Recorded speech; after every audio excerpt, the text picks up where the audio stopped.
Hi guys, it's Megan with Nerd Initiative, and I'm here to talk to you all about the Easter eggs I found in episodes 1 through 3 of Ironheart. Before we get started, don't forget to like and subscribe so you don't miss anything that Nerd Initiative has to offer. With that being said, Ironheart, episode 1 through 3, dropped last night on Disney Plus, and I have to say they were bangers of episodes. They were fantastic. I mean, in my opinion.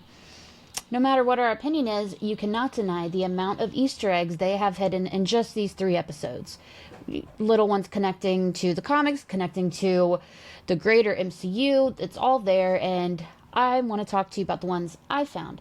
If I missed any, which is very possible, because I'm not very perfect at this, please let me know in the comments, because I want to know too. So, the first one, Professor Wilkes makes his grand return to the Marvel Universe. Riri's professor, MIT's Professor Wilkes that is, played by Community's Jim Rash. Wilkes was first featured in Captain America Civil War, trying to convince Tony Stark to provide some of the grant money to the MIT faculty, hoping to fund his self-heating hot dog idea. I'm kind of interested in the self-heating hot dog idea. I think this should be explored. But I digress. Moving on, Riri gives Trevor, the little glitchy AI in her suit at the beginning of episode 1, her student ID, which is 30216RW. What does that mean? Well, Marvel. So every number means something in Marvel. This one in particular means March 2nd, 2016, which was Riri's first appearance in the original comics with Invincible Iron Man number 7. Moving on, a lot of people were surprised to see Eric Andre in Ironheart. I want to say it was confirmed a week or two ago. There was like a blink and you'll miss it portion of a TV spot. But now we know who he plays or played. R.I.P. Eric Andre plays Stuart Clark, a tech wizard who prefers to go by Rampage.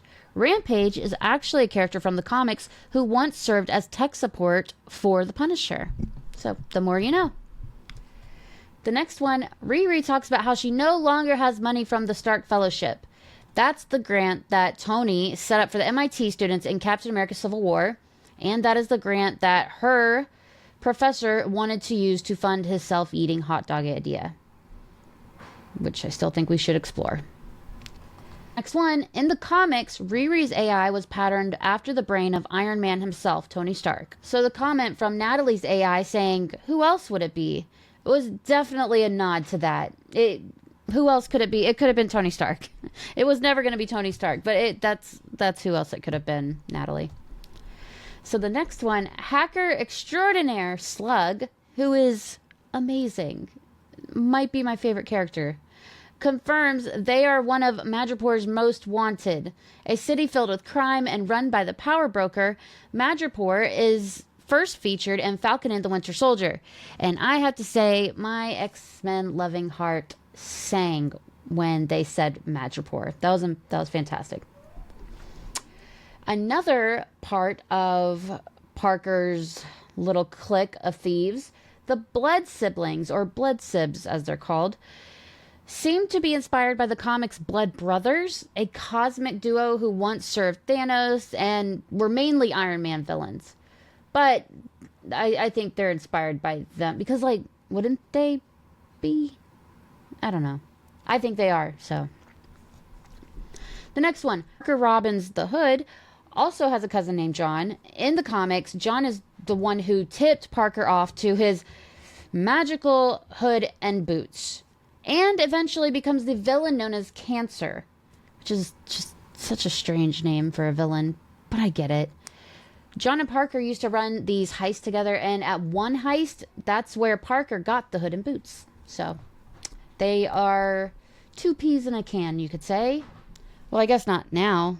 Another R.I.P. They are dropping like flies in this show. I kind of like it. Now, speaking of Parker Robbins, the Hood, we have to talk about his powers. The powers of Anthony Ramos' Hood come straight from the comics, with the red hood allowing him to turn invisible as long as he holds his breath, and the fire-curved bullets from his twin pistols. However, it seems as though it's just the hood that holds the power rather than both the hood and boots that's seen in the comics.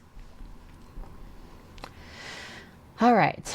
Speaking more on the hood, Clown tells Riri that she heard Parker got his hood by wrestling it off a demon. This is a reference to Hood's comic history, where Parker did indeed get his magical hood from a demon-like villain that gradually came to possess him, and that demon-like villain's name is Dormammu, for those who were curious. This next one I was really excited to see because you'll see. So, towards the end of episode 2, where Riri is outside talking to Natalie after the heist, there's a poster behind Riri with the name Faust. Faust is the name of a play about a man who sells his soul to the devil. And what is that devil's name? Mephistopheles, or Mephisto. So there's that. Sam Wilson would be proud of this one. Riri echoes Sam Wilson in Falcon and the Winter Soldier when she says aliens, androids, and wizards line. The big 3 threats of the MCU, according to Sam Wilson. Apparently it's a thing. He would be proud because it is now a thing. So, on, I don't know, less like light news, I guess heavy news, Riri finds the ashes of Obadiah Stane in Joe's house, the MCU's first ever villain from the 2008 Iron Man. This helps confirm for Riri that Joe is actually Obadiah's secret and estranged son Ezekiel, which he clearly does not want to be, which is fair. Taking a fake name and keeping his past a secret, Ezekiel Stane's living the majority of his life off the grid does mirror his comic journey. At least until Ezekiel is ready to get revenge on Tony Stark, completely taking Iron Man by surprise.